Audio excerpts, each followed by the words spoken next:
पद्धतीने आपण पाहणी दौऱ्याला आलेला आहात, आपण स्वतः बस मधून आलेले आहात, मात्र ज्या पद्धतीने आरोप केले जातात की मोदी सरकारकडनं जे काय आहे परराष्ट्र धोरण योग्य रीतीनं न राबवल्यामुळे देशावर ही वाईट परिस्थिती आलेली आहे, विरोधकांच्या आरोपाकडे कसं बघता?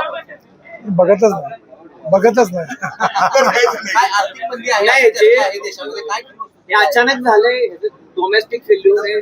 मी इथे पालखी मार्गाच्या निरीक्षणाकरता आलो आहे.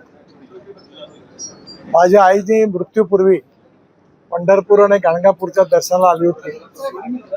तेव्हा तिने मरण्यापूर्वी मला सांगितलं होतं की गाणगापूरचा त्यावेळेचा रस्ता फारच खराब होता, माझी पाठ खिळखिळी झालेली म्हणा.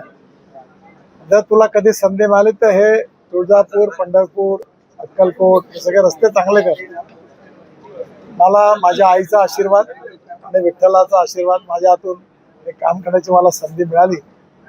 मी आज हा रस्ता मला 80% जास्त पूर्ण झाला. काही नवीन कामही घोषित केले, काही त्रुटी लक्षात आल्या. क्वालिटीच्या बाबतीतही सगळ्या गोष्टी बघायला मिळाल्या. साधारणतः डिसेंबरच्या 4-6 महिन्यात रस्ता पूर्ण होईल आणि इथल्या विशेषतः जे आपले पालखी घेऊन या ठिकाणी वारकरी येतात त्यांच्याकरता वेगळा मार्ग केलेला आहे. या निमित्ताने त्यांना नक्की जो त्रास होता त्यातून दिलासा मिळेल आणि त्यांचा आशीर्वाद हे माझ्याकरता पूर्ण.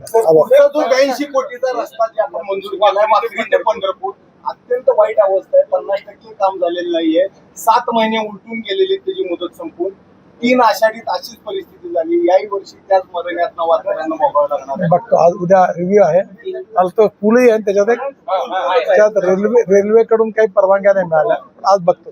वाकरीमध्ये आपला उड्डाण पूल आहे, तर वाकरीमध्ये उड्डाण पूल आहे. सातारा आणि पुणे रस्ता ज्या ठिकाणी एकत्र येतो त्या ठिकाणी उड्डाण पुलाची गरज आहे. आता अभ्यास होत आहे, तर या ठिकाणी त्यासाठी आपल्याकडे काही आपल्याला आणि पंढरपूरला रिंग रोडची गरज आहे. मंजूर केला. रस्ते विकासामध्ये मी आता सांगितलं सगळं. रस्ते विकासामध्ये देशाचा चेहरा मला बदलला आहे. केंद्रीय मंत्री नितीन गडकरी साहेब स्वतः समाधानी आहेत का, अजून त्यांना काही प्रगती आहे? काम करत राहिलं पाहिजे.